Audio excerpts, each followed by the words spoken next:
Alright guys, hopefully you're all staying safe and staying well, most important thing. Before I start the video, I'm going to quickly thank a new YouTuber called Wearside Life. Now if I'm correct here mate, I think it's Wearside_Life, but either way, he made the fantastic thumbnail that is in place for this video, and he's just recently started YouTube.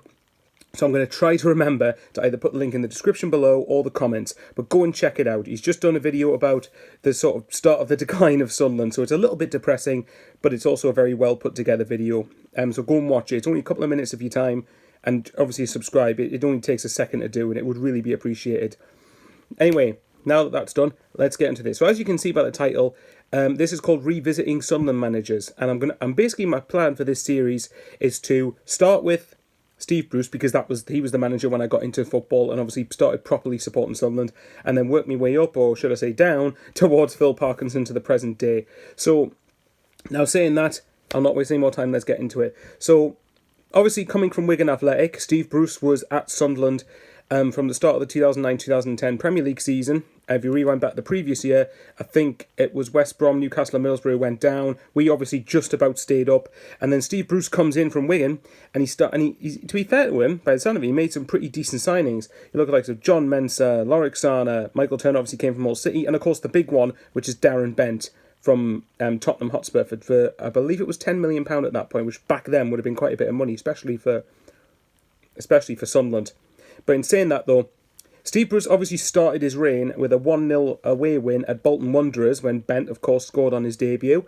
And it was a pretty comfortable season for the most part. I mean, obviously I wasn't properly into football here, but you look at the season and how we ended up having a comfortable mid-table season, really. I think we had a 14-game winless run.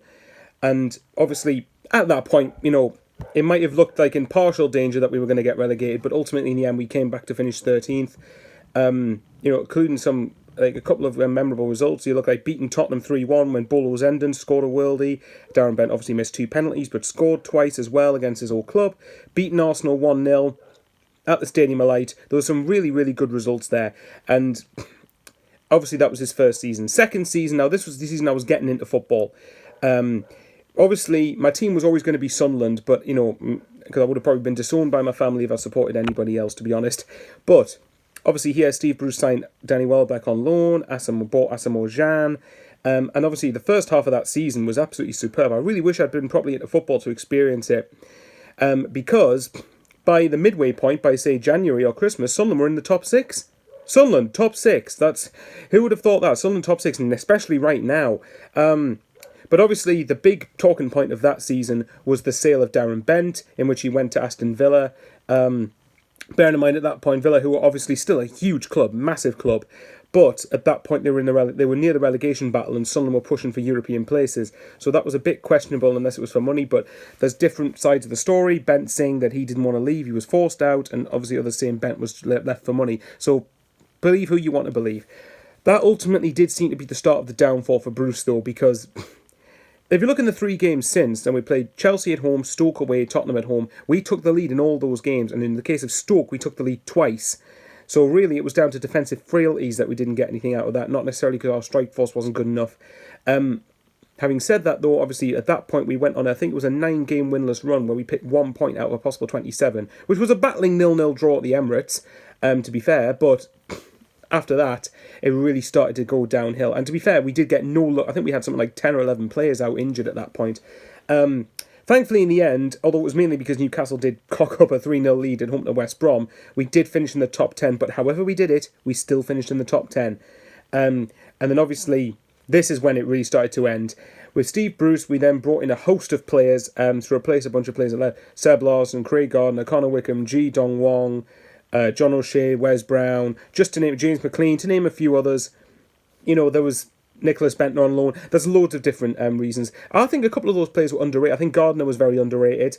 I think that Connor Wickham did okay. We got about what was value worth. I like Nicholas Bentner. John O'Shea and Wes Brown, I think the first couple of years were pretty good for Sunderland, but obviously age is going to catch up to them. And eventually, in the first half of the 2011-2012 season, Steve Bruce we only won 2 games, I think. We didn't lose that many, though, which was actually quite strange in some respects. And even when we did lose, it was only by 1 goal. So which kind of, so now we're at the 5-minute mark, so I'm going to give you my thoughts on Steve Bruce to kind of conclude this video. So apologies on my terrible attempt to sum up his time at Sunderland. I think that Steve Bruce did all right at Sunderland, and I think it was in some respects slightly harsh to sack him. And I know a few people have said, I think we would have gone down if he stayed. I disagree. I think Sunderland at that point, and I can vaguely remember it, Sunderland, to my memory, Sunderland did actually play some half-decent football. We just lacked a clinical finisher. We just could not find a striker to regularly and routinely put the ball in the back of the net. Now, you could argue that is his fault for letting Bent go. I certainly think Ellis Short probably wouldn't have been helping things behind the scenes. Another example why I didn't think Ellis Short was that good for us, to be honest. But having said that, though, we got loads of unluck with injuries. And, obviously Stefan Sessegnon was a player Bruce signed, who I think was a very good player for Sunderland, when he could be bothered to turn up anyway. And that's the big thing. Bruce, for me, is definitely far from the worst manager that I think we've had. And maybe at the end of this whole series, I might do a ranking video, rank all of Sunderland's managers. But for now, I think Steve Bruce did all right. And I think I had more faith. I had more faith in Steve Bruce keeping the 11-12 team up than I did with O'Neill keeping the 12-13 team up. So that concludes my first part of the Revisiting Managers series. Hopefully it was good. And next time, as you can guess, I'm going to talk about his successor, Martin O'Neill. Again, thanks to Wearside Life for the thumbnail. Go and follow his YouTube channel. And remember, stay safe and stay, indoors if you can. Take care, and I love yous a bit.